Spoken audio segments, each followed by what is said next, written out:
Salutations. Je suis un expert de la danse robot. Vous ne le saviez pas, ça, hein?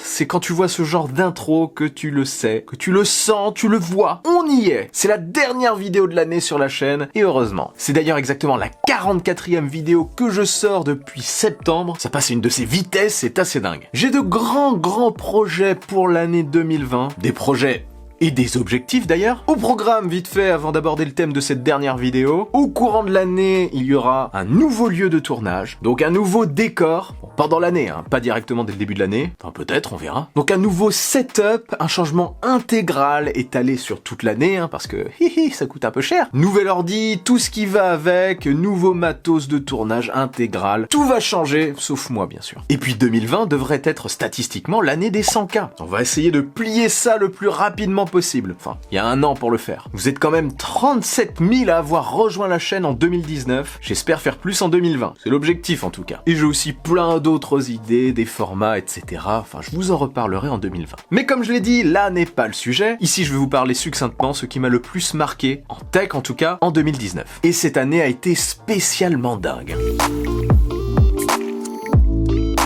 Bon déjà cette vidéo je ne l'ai pas préparée, je la fais sans notes, je trouve ça plus intéressant et peut-être plus logique pour vous parler de ce qui m'a le plus marqué en 2019, comme ça si j'oublie des trucs importants c'est qu'ils n'étaient peut-être pas tant que ça pour moi. Vous voyez là où je veux en venir. Déjà ce qui m'a marqué c'est la montée fulgurante de Huawei sur le marché du smartphone, puis sa chute en Occident. Ça c'était incroyable, avec le conflit entre la Chine et les États-Unis, l'administration Trump versus Huawei, lunaire le truc. Conclusion, le Huawei Mate 30 Pro, bien qu'apparemment excellent, n'a pas la suite Google, et ça c'est vraiment dommage. Du coup, le smartphone n'est pas vraiment utile. En tout cas chez nous. En Chine, pas de souci, hein. Ils ont leur service.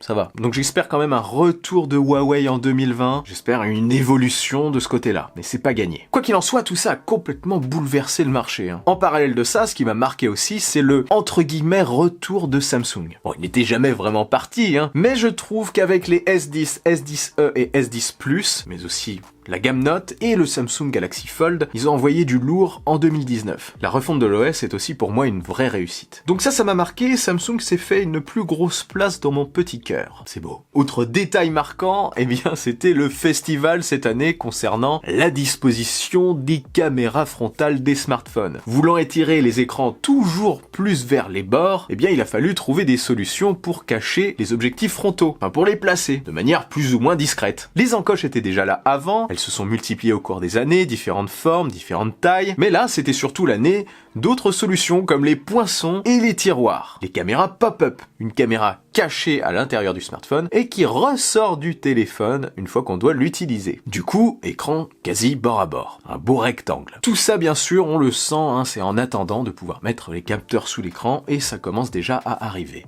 2020 à mon avis, ça va être progressivement et surtout peut-être 2021, l'arrivée des capteurs sous l'écran. Mais 2019, le festival, hein, c'était amusant. Ensuite, autre événement important, autre année importante pour une marque, c'était une année importante pour Apple, je trouve. Une année d'ailleurs très pro pour Apple. L'arrivée en fin d'année du MacBook Pro de 16 pouces, nouveau modèle puissant avec un bel et grand écran. L'arrivée du nouveau Mac Pro, le Mac Pro râpe à fromage pour beaucoup. C'était marquant aussi ce design particulier. L'arrivée des iPhone Pro, autrefois appelé iPhone tout court, avec un numéro derrière, c'est désormais une gamme Pro. Pas destinée aux professionnels, mais c'est une gamme supérieure, une gamme Pro. Et aussi les AirPods Pro, des AirPods plus chers, intra avec réduction de bruit active. Donc cette année, ce qui m'a marqué, c'est la séparation claire et nette des différentes gammes. Là, on est sur du propre. Mais pour Apple, ça a été aussi l'année du lancement de ses services, notamment Apple TV+, qui propose des documentaires, séries, etc. Enfin, il y en a pas beaucoup, mais c'est le début. Une sorte de Netflix, enfin pas vraiment, une sorte de service supplémentaire. Et le lancement aussi d'Apple Arcade. Pour 4,99€ par mois, vous avez accès à une bibliothèque de plus de 100 jeux, hors ligne, avec les manettes, etc. L'ouverture aussi d'iOS et d'iPadOS aux manettes de PS4 et d'Xbox One. Ça change clairement la donne, j'en ai fait une vidéo. Si ça vous intéresse, elle est dans la description. Cette année 2020 2019 a aussi été marqué par l'arrivée des smartphones pliables, mais aussi par un parasitage total des lancements de ces smartphones. Le Fold à son lancement a eu, comme vous le savez certainement, des soucis au niveau de son écran, au niveau notamment de la protection d'écran qu'il ne fallait surtout pas retirer. Du coup, une nouvelle version est sortie après. Le Mate X a été coupé dans son élan en Occident par le conflit entre Huawei et les États-Unis. Du coup, pas de Mate X pour nous pour l'instant, hein. Et on a aussi eu l'arrivée du Motorola Razr. Bon, il n'est pas encore arrivé chez nous, j'aimerais bien le tester pour voir, c'est un smartphone pliable en mode portefeuille, hein. L'écran se plie sur lui-même dans la longueur, pour le rendre plus transportable. Bon, après à voir si c'est vraiment intéressant avec un petit écran comme celui du Razr. Pour moi, ce concept est vraiment utile quand on doit plier un écran de 7 pouces, un écran trop gros pour tenir confortablement dans la poche. Mais bon, j'ai très envie de tester, donc à voir, peut-être en 2020. Surtout que l'année prochaine, à mon avis, on aura pas mal de smartphones pliables. On aura probablement un Fold 2, une nouvelle version de la version de cette année, donc qui se plie un petit peu comme un livre. Ça sera peut-être pour le mois d'août, avec la gamme Note, pourquoi pas. Ce que j'attends de ce modèle, c'est qu'il soit plus fin, parce que pour l'instant il est quand même très épais une fois plié. Des bordures et encoches plus discrètes, peut-être remplacer d'ailleurs l'encoche par un poinçon, logé dans un coin de l'écran, ça serait pas mal. Ou alors le cacher sur les bordures pour faire disparaître tout parasite sur l'écran. Je préfère à la limite des bordures plus larges autour pour y caler les caméras frontales, plutôt qu'une encoche ou un poinçon. Parce que l'écran, une fois déplié, reste quand même très grand. Et ce que j'attends aussi sur ce modèle, c'est l'arrivée d'un stylet, ça serait vraiment cool. On aura aussi probablement l'arrivée d'un S11 qui se plie en mode portefeuille, j'en ai déjà parlé dans la précédente vidéo, et dans une autre totalement dédiée, et d'autres marques s'y mettront certainement. On verra ça probablement dès le Mobile World Congress 2020, fin février. On continue sur ce qui m'a marqué, la montée en gamme de Xiaomi, ça m'a personnellement impressionné, notamment le Mi 9T Pro que j'ai testé sur la chaîne, il faisait vraiment très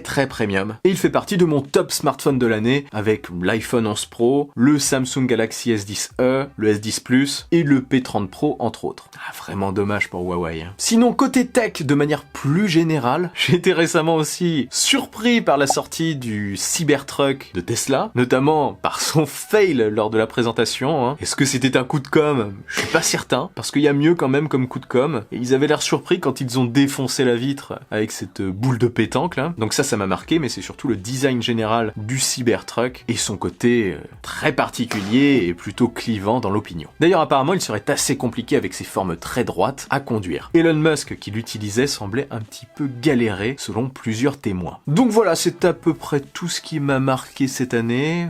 Rien ne me vient, enfin rien d'autre. Ah si, il y a l'arrivée aussi d'iPadOS sur les iPads, qui a apporté de grands changements sur ces tablettes qui se sont rapprochées un peu plus des ordinateurs. C'est désormais plus ouvert, l'interface a évolué, on peut désormais utiliser des disques durs avec le port USB-C et autres périphériques, clavier et souris. Il y a désormais une meilleure interface pour gérer les fichiers et les téléchargements. Et comme je le disais tout à l'heure, l'arrivée des manettes en fait peut-être une véritable petite console portable. Quoi qu'il en soit, à mon avis, là j'ai vraiment fait le tour. L'année 2020 va être à mon avis encore plus intéressante que l'année 2019. Ce sera probablement l'année de la réalité augmentée, enfin en tout cas je l'espère, et des smartphones pliables, enfin des produits pliables en tout genre. On aura aussi du nouveau chez Apple avec l'arrivée des nouveaux iPad Pro et des iPhone 12. Enfin en tout cas ça risque d'envoyer. En tout cas si 2020 marque l'arrivée plus franche de la réalité augmentée, des lunettes ou casques et des produits pliables en tout genre, eh bien ça risque de bien me faire vibrer, hein. Et vous aussi avec moi je l'espère. Voilà, bref, vous savez ce qui m'a marqué personnellement. Je vous l'ai dit de manière spontanée, si j'ai oublié des trucs, c'est que ça ne m'a pas marqué tant que ça. De votre côté, dites-moi en commentaire ce qui vous a marqué, ce qui a marqué pour vous cette année 2019. Ça m'intéresse énormément de vous lire. Et si cette vidéo vous a plu et que vous voulez m'aider,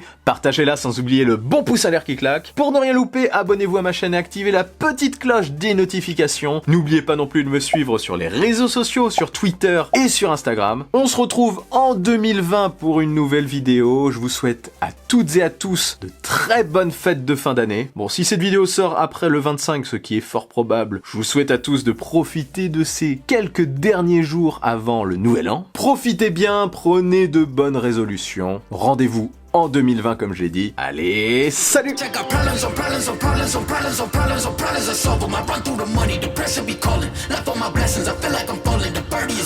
Tell me I'm garbage, I'm going